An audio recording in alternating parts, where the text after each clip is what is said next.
Hello hi and welcome back to the video series lecture. इस video में आज हम बात करने वाले हैं लीडर्स और लीडरशिप के बारे में कि लीडर्स कैसे होते हैं, क्या इनके टाइप्स हैं और कैसे एक लीडर को रहना चाहिए।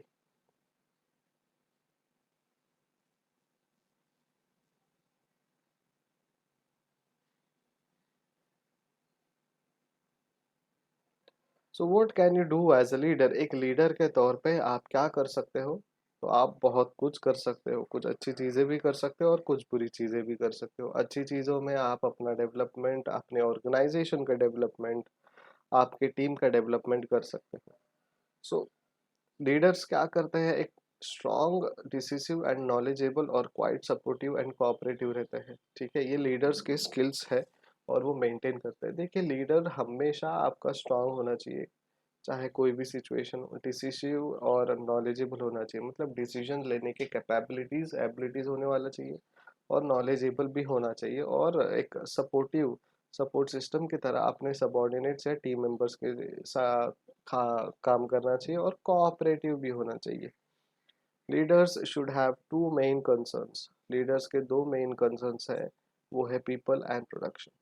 सो high concern for people motivates the team and they became more productive. लोगों को अगर आप कंसर्न करोगे, यानी उनका ध्यान रखोगे, उनके बारे में सोचोगे, तो ज़्यादा लोग मोटिवेट होंगे और वो ज़्यादा प्रोडक्टिव रहेंगे। अगर आपके ऑर्गेनाइजेशन में आप सुबह जाते हो शाम को आते हो, आपको कोई पूछता नहीं है, ना आपका टीम लीडर, ना आपके मैनेजर्स, ना आपका कोई बड़ा सुपीरियर एग्जीक्यूटिव ऑफिसर, जो भी आपके इमीडिएट बॉस है, वो कोई नहीं आपको पूछता, रिपोर्ट नहीं लेते, तो क्या आप मोटिवेटेड रहेंगे? नहीं। आप बस यही सोचोगे कि ये फंक्शन है, मुझे सुबह जाना है, काम करना और आना है, किसी को कुछ लेना देना नहीं है। लेकिन वही अगर आपका जो इमीडिएट बॉस है, मैनेजर हो या टीम लीडर हो, अगर वो हमेशा आपके साथ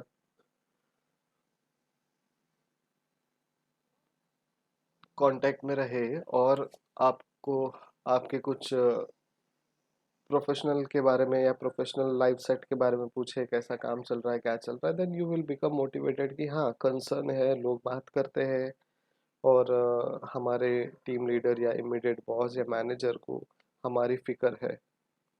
तो हाई कंसर्न होना चाहिए, और high concern for production create sense of achievement and satisfaction. So दोनों के लिए कंसर्न होना चाहिए, एक तो मोटिवेशन देने के लिए भी कंसर्न होना चाहिए लोगों का, और प्रोडक्शन के लिए भी कंसर्न होना चाहिए।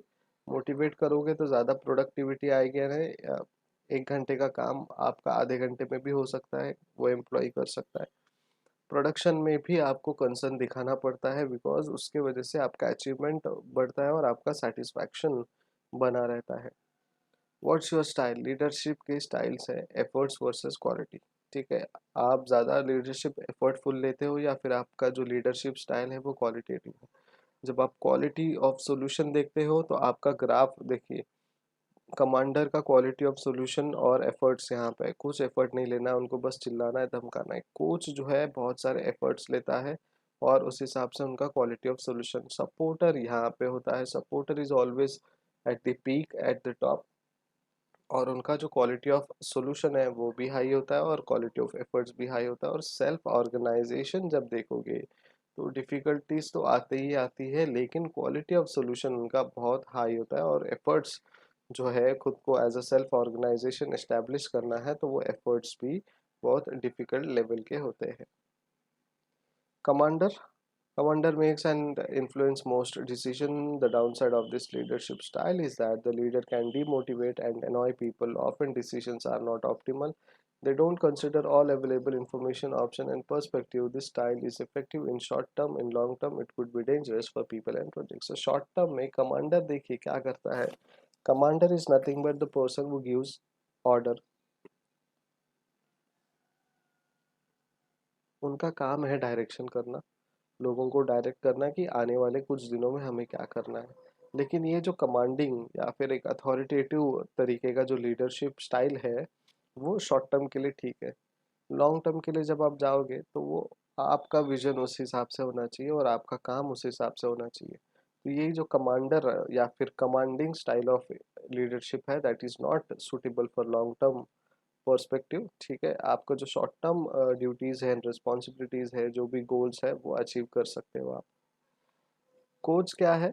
Coach tend to be concern with growing people, creating and enabling a trusting environment. आपका जो एनवायरनमेंट है वो ट्रस्टेबल बनाते हैं। आपके कोच आपको ग्रो करते हैं, आपके आइडियाज़ को, इनोवेशंस को संभाल के रखते हैं। कुछ भी ज़रूरत हो तो क्रिएटिविटी उनके दिमाग में रहती है और वो सभी के साथ एक ट्रस्ट और एक भरोसा लेके चलता है।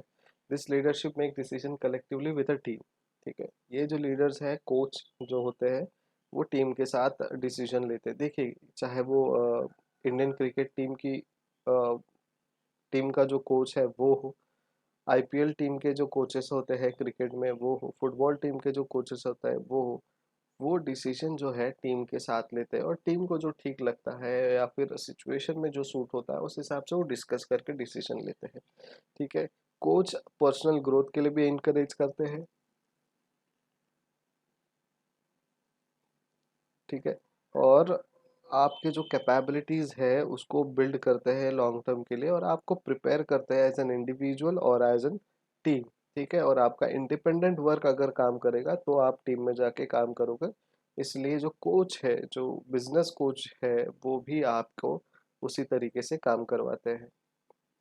Supporter is nothing but a person वो ऑलवेज सपोर्ट्स यू, जिनमें कोई ईगो नहीं रहता, कुछ पर्सनल ग्रचेस नहीं रहते। So they help remove barriers and coordinate activities. जो भी उनके बैरियर्स है वो रिमूव करते हैं और कोऑर्डिनेट करते हैं आपको जो भी आपके एक्टिविटीज हो। Supporter is an egoless quite leader and facilitator. ये ईगोलेस होते हैं, बहुत अच्छे लीडर होते हैं और एक अच्छा फैसिलिटेटर। आपको चाहे नॉलेज की ज़रूरत हो या फिर किसी सर्विस की ज़रूरत हो, वो आपको फैसिलिटी करके देते हैं। वो एक जॉइंट डिसीजन में भरोसा रखते हैं और एक टीम की तरह वो एक काम करते हैं और मेजॉरिटी ऑफ डिसीजन जो है वो अपने टीम में डेलीगेट करते हैं कि ये डिसीजन जो है सही है या गलत है, इसमें डिस्कस करेंगे, ऐसा इनका मानना रहता है। और ये जो कोच है, in addition the coach is concern with creation of harmony and balance between team members. ये जो सपोर्टर तरीके का जो कोच है या सपोर्ट करने वाला लीडर है, वो क्रिएशन ऑफ हार्मनी, सबको साथ में लेके चलने में भरोसा करते हैं और टीम में बैलेंस रखने में भी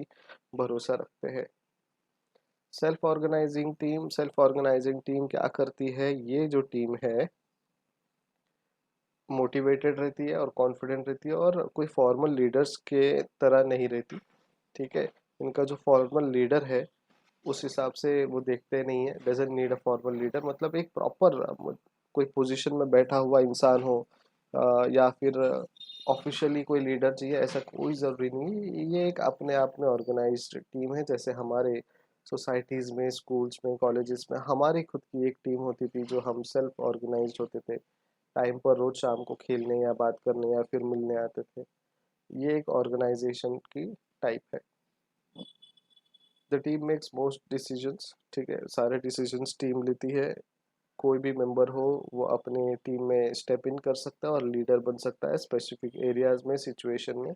और जो भी टीम्स के लिए हाईली कैपेबल और कमिटेड है, सेल्फ ड्रिवन है, वो मोस्टली ये लीडरशिप का काम लेते हैं। और teams will transcend through previous steps and become truly self organised after experiencing victories and failures, growing and gaining experience together.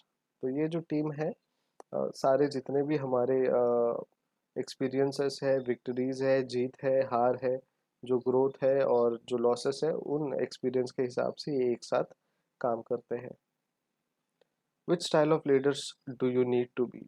अब आपको सेलेक्ट करना है कि आपको कौन से तरीके का लीडर होना है। कमिटमेंट कमांडर में नहीं है, नॉलेज एक्सपीरियंस फोकस कोच में नहीं है, लेकिन एज अ लीडर कमिटमेंट चाहिए, नॉलेज एक्सपीरियंस फोकस चाहिए।